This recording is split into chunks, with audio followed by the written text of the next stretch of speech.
Hi students, welcome to Video Academy. So now I'm Amritji, physics teacher at Video Academy. So this is JE series and இன்னைக்கு என்ன பார்க்க போறோம் அப்படி பாத்தீங்கன்னா the trick behind roller coasters. So கண்டிப்பா இந்த roller coasterல நிறைய பேர் சின்ன வயசுலயே வந்து பார்த்திருப்போம் இல்லையா? So இந்த roller coaster எப்படி வர்க் ஆகுது அப்படினு பாப்போம். So it works on the conservation of mechanical energy. So most of the roller coasterல இன்ஜினே இருக்காது. So அது எப்படி அப்போ அவ்வளவு ஹை ஸ்பீட்ல போக முடியுது அப்படினு பாத்தீங்கன்னா ஸோ பேசிக்கலி இந்த ரோலர் கோஸ்டர் ஒரு ஹைட்டில் இருக்கும்போது அதுக்கு பொட்டன்ஷியல் எனர்ஜி இருக்கும்.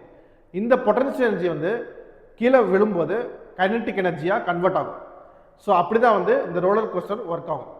ஸோ பேசிக்கலி அந்த kinetic energy gets convert to potential energy and potential energy gets convert to kinetic energy. So வேற என்ன கான்செப்ட் இந்த ரோலர் கோஸ்டரில் இருக்குது அப்படின்னு பார்த்தீங்கன்னா சென்ட்ரிபிட்டல் ஃபோர்ஸ். ஸோ இந்த சென்ட்ரிபிட்டல் ஃபோர்ஸ் இருக்கிறதுனால ஒரு கர்வ்டு பாத்தில் போகும்போது மேலே வந்து வெயிட்லெஸ்ஸாக ஃபீல் ஆகும். அதுவே அந்த ரோலர் கோஸ்டர் ஃபாஸ்ட்டாக கீழே வரும்போது வெயிட் அதிகமாக மாதிரி ஃபீல் ஆகும். ஸோ வேற என்ன கான்செப்ட் இந்த ரோலர் கோஸ்டர் பற்றி இருக்குது அப்படின்னு பார்ப்போம்.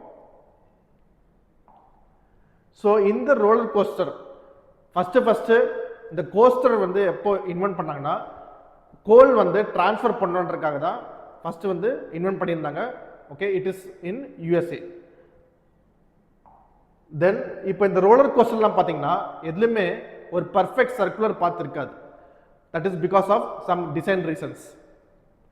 தென் த டாலஸ்ட் ரோலர் கோஸ்டர் எங்கே இருக்குது அப்படின்னு பார்த்தீங்கன்னா it is there in New Jersey in USA. And then இருக்கிறதுலே longest roller coaster is there in Nagashima Japan. It is called Steel Dragon. So இந்த வீடியோ உங்களுக்கு இன்ட்ரெஸ்டிங்காக இருந்துச்சுன்னா please like, share and subscribe. And for more learning visit Video Academy. Thank you.